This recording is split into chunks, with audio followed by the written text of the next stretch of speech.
जब कोविड की vaccine Covishield UK में लॉन्च हुई, तब ब्रिटेन के तब के प्राइम मिनिस्टर बोरिस जॉनसन ने इसे ब्रिटिश साइंस की जीत बताया था। इंडिया में भी सबसे पहले और सबसे ज्यादा इसी कोविडशील्ड के 175 करोड़ डोज अब तक लगाए जा चुके हैं। इस वैक्सीन को लेकर अब बड़ा खुलासा हुआ है। कोविडशील्ड वैक्सीन बनाने वाली कंपनी एस्ट्राजेनेका ने यूके के कोर्ट में दिए गए बयान में माना कि इस वैक्सीन से बॉडी के किसी हिस्से में खून जमने वाला रेयर साइड इफेक्ट हो सकता है। इस खबर के सामने आते ही दुनिया भर में कोविडशील्ड वैक्सीन की डोज लेने वालों के बीच इस बात की डिस्कशन शुरू हो गई है कि क्या वाकई इस वैक्सीन की वजह से उनकी बॉडी में भी खून का क्लॉट जम सकता है। आइए समझते हैं ऐसे ही 7 सवालों के जरिए इस पूरे मामले को। तो पहला सवाल आता है, कोविडशील्ड से जुड़े किस मामले में यूके के कोर्ट में सुनवाई हुई। साल 2023 की बात है। कोविडशील्ड बनाने वाली कंपनी एस्ट्राजेनेका के खिलाफ यूके में रहने वाले जेमी स्कॉट की पत्नी ने पहला केस दर्ज करवाया था। उनका आरोप था कि 23 अप्रैल 2021 को जेमी को कोविडशील्ड की डोज दी गई। उसके बाद उन्हें वैक्सीन इंड्यूस्ड थ्रोम्बोसाइटोपेनिया यानी कि VITT नाम की बीमारी हो गई। उनके दिमाग में ब्लीडिंग हुई, खून का क्लॉट जमा और ब्रेन परमानेंट फॉर्म से डैमेज हो गया। वैक्सीन लेने के बाद 2 बच्चों के पिता जेमी कभी दोबारा काम पर नहीं लौट सके। तब एस्ट्राजेनेका कंपनी ने वैक्सीन के इस्तेमाल से VITT बीमारी होने के इस दावे को बेबुनियाद बताया। हालांकि जेमी के वकीलों का कहना था कि एस्ट्राजेनेका की वैक्सीन डिफेक्टिव है और इसके इफेक्ट को बहुत बड़ा चढ़ाकर बताया गया है। जेमी की पत्नी केट कहती है, हेल्थ एक्सपर्ट ने काफी पहले ही ये मान लिया था कि VITT की बीमारी वैक्सीन के चलते होती है, लेकिन एस्ट्राजेनेका को ये मानने में 3 साल लग गए। हमें हमारे परिवार और दूसरे अफेक्टेड हुए परिवारों के लिए माफी और कॉम्पनसेशन की जरूरत है। सच हमारे साथ है और हम हार नहीं मानेंगे। मार्च 2023 में एस्ट्राजेनेका ने जेमी के वकीलों को भेजे एक रिस्पॉन्स लेटर में कहा, हम नहीं मानते हैं कि आमतौर पर TTS किसी वैक्सीन के कारण होता है, लेकिन फरवरी 2024 में यूके की एक कोर्ट में जमा किए गए दस्तावेजों में पहली बार एस्ट्राजेनेका ने कहा कोविडशील्ड बहुत ही कम यानी रेयर केस में TTS का कारण बन सकती है। एस्ट्राजेनेका के इस बयान के बाद से ही कोरोना वैक्सीन के साइड इफेक्ट की डिस्कशन शुरू हो गई है। अब दूसरा सवाल आता है कि कोविडशील्ड वैक्सीन से होने वाली प्रॉब्लम्स TTS और VITT क्या है। एपिडेमियोलॉजिस्ट चंद्रकांत लहरिया के मुताबिक जब बॉडी के किसी हिस्से में खून का क्लॉट जम जाता है तो उसे थ्रोम्बोसिस सिंड्रोम यानी TTS कहते हैं। कोरोना वैक्सीन से पहले भी ये प्रॉब्लम सामने आती रही है। जब कोई वैक्सीन लगने की वजह से थ्रोम्बोसिस सिंड्रोम की प्रॉब्लम हो जाए तो उसे वैक्सीन इंड्यूस्ड थ्रोम्बोसाइटोपेनिया यानी VITT कहते हैं। कोरोना वैक्सीन कोविडशील्ड की वजह से कई लोगों में ये साइड इफेक्ट देखने को मिला है। हालांकि रेयर यानी कम लोगों में ही इस तरह के साइड इफेक्ट दिखे हैं। इसकी वजह से अचानक से बॉडी में प्लेटलेट्स की क्वांटिटी कम हो जाती है, जो बॉडी में खून को जमने से रोकता है। ऐसा होने पर मरीज को ब्रेन स्ट्रोक या हार्ट अटैक हो सकता है। इसलिए TTS इंसान के लिए जानलेवा साबित हो सकता है।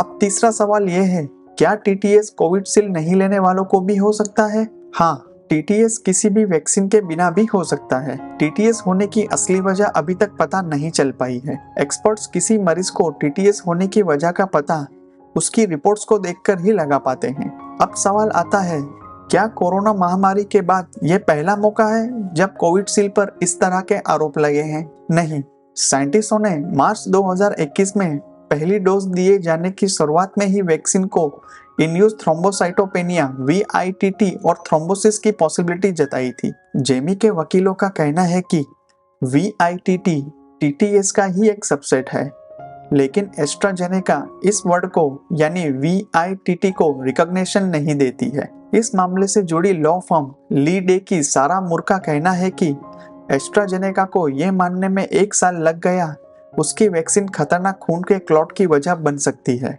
जबकि ये फैक्ट मेडिकल कम्युनिटी ने 2021 के आखिर में ही एक्सेप्ट कर लिया था। उन्होंने कहा कि ऐसा लगता है कि एस्ट्राजेनेका कंपनी और गवर्नमेंट वैक्सीन के डिस्ट्रक्टिव इफेक्ट को सीरियसनेस से लेने की बजाय स्ट्रेटेजिक खेल खेलने और कानूनी फीस बढ़ाने में ज्यादा इंटरेस्टेड हैं। इसी वैक्सीन के रिएक्शन के कारण ब्रिटेन में 81 लोगों की मौतें हो गई। Medicine and health care product regulatory agency यानी MHRA के मुताबिक ब्रिटेन में 81 लोगों की मौतें वैक्सीन इंड्यूस्ड थ्रोम्बोसाइटोपेनिया यानी VITT से हुई हैं। VITT से पीड़ित हर 5 में से 1 लोगों की मौत खून का क्लॉट जमने की वजह से हुई है।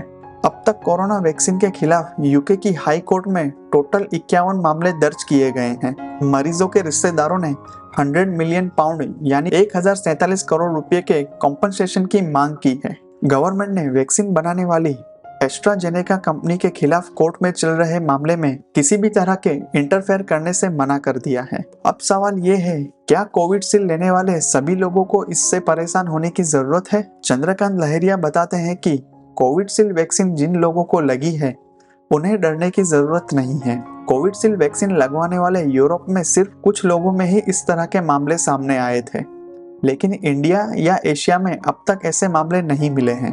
कई बार किसी वैक्सीन या बायोलॉजिकल सब्सटेंस का इम्पैक्ट इतने सिटी पर डिपेंड करता है, इसलिए पॉसिबल है कि यूरोपियन लोगों पर इसका असर दिखा हो, लेकिन इंडिया या एशिया में नहीं दिखा है। अब सवाल आता है, कोविडशील्ड में किस चीज की मौजूदगी से TTS होने की पॉसिबिलिटी होती है? किसी वैक्सीन में 2000 से ज्यादा इंग्रेडिएंट्स होते हैं। इनमें से किसी भी इंग्रेडिएंट की वजह से TTS हो सकता है। चंद्रकांत लहरिया बताते हैं कि यह कह पाना मुश्किल है कि यह वायरस में मौजूद किस सब्सटेंस से होता है। इस वैक्सीन में शामिल एडिनो वायरस एक खास तरह का कंपोनेंट है। यह कहा जा रहा है कि इसकी वजह से ही TTS हो रहा है, हालांकि अभी तक ये कंफर्म नहीं है। इस वैक्सीन को लेने वाले कुछ लोगों में ही यह प्रॉब्लम देखने को मिल रही है। अब सवाल आता है, कोविडशील्ड के बचाव में एस्ट्राजेनेका और यूके गवर्नमेंट ने क्या कहा है? एस्ट्राजेनेका का कहना है, उन लोगों के लिए हमारी सिंपैथी है जिन्होंने अपने करीबी लोगों को खोया है। मरीजों को बचाना हमारी हाई प्रायोरिटी है। वैक्सीनेशन से जुड़े ऑफिशियल के लिए कड़े नियम बनाए गए हैं। कंपनी ने आगे कहा कि क्लिनिकल ट्रायल और आंकड़ों के बेस पर हमारी वैक्सीन सेफ है। दुनिया भर में इस पर रिसर्च करने वाली इंस्टीट्यूशंस लगातार कहती रही है कि वैक्सीन के फायदे उसकी वजह से होने वाले रेयर खतरे से कहीं ज्यादा है। एस्ट्राजेनेका का इशारा इस बात की तरफ है कि यूके ड्रग्स रेगुलेशन अथॉरिटी के अप्रूवल के बाद ही ये वैक्सीन लोगों को दी जा रही है। यूके के ड्रग रेगुलेटर्स के अप्रूवल के साथ वैक्सीन की प्रोडक्ट इंफॉर्मेशन में अप्रैल 2021 में यह अपडेट किया गया था कि पॉसिबिलिटी है कि वैक्सीन बहुत ही रेयर मामलों में TTS को ट्रिगर कर सकती है। रिसर्च ये भी कहती है कि कोविडशील्ड महामारी से निपटने में इफेक्टिव रही है और वैक्सीनेशन के पहले ही साल में इससे 60 लाख लोगों की जान बची है। एस्ट्राजेनेका की कोविडशील्ड वैक्सीन को AZD1222 के नाम से भी जाना जाता है। यह वैक्सीन लगने के बाद इंसान के इम्यून सिस्टम को कोविड के वायरस के खिलाफ एंटीबॉडी बनाने और बॉडी के T सेल को एक्टिव करने का काम करती है। इसे ऑक्सफोर्ड यूनिवर्सिटी और British Swedish pharmaceutical company AstraZeneca ने मिलकर डेवलप किया है। जनवरी 2021 में Pune based pharma company serum institute of India ने कोविडशील्ड बनाने के लिए एस्ट्राजेनेका और ऑक्सफोर्ड यूनिवर्सिटी के साथ डील की थी। अप्रूवल मिलने के बाद से अब तक इंडिया में कोविडशील्ड के 175 करोड़ से ज्यादा डोज दी जा चुकी है। 29 अप्रैल 2024 तक इंडिया में करीब 220 करोड़ 69 लाख कोरोना वैक्सीन की डोज लग चुकी है। अब तक करीब 4 करोड़ 45 लाख से ज्यादा कोविड के मरीज ठीक हो चुके हैं। करीब 5,33,000 लोगों की मौत कोरोना के चलते हो चुकी है।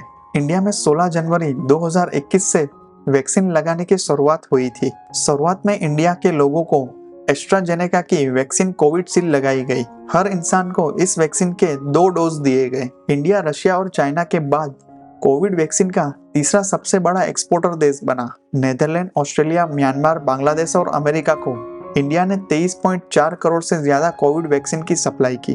तो आपको क्या लगता है कि क्या सच में कोविडशील्ड से इंसानों की मौत होती है, या कोविडशील्ड लगाने से क्या हमें अभी भी खतरा है? अपनी राय कमेंट में जरूर बताएं।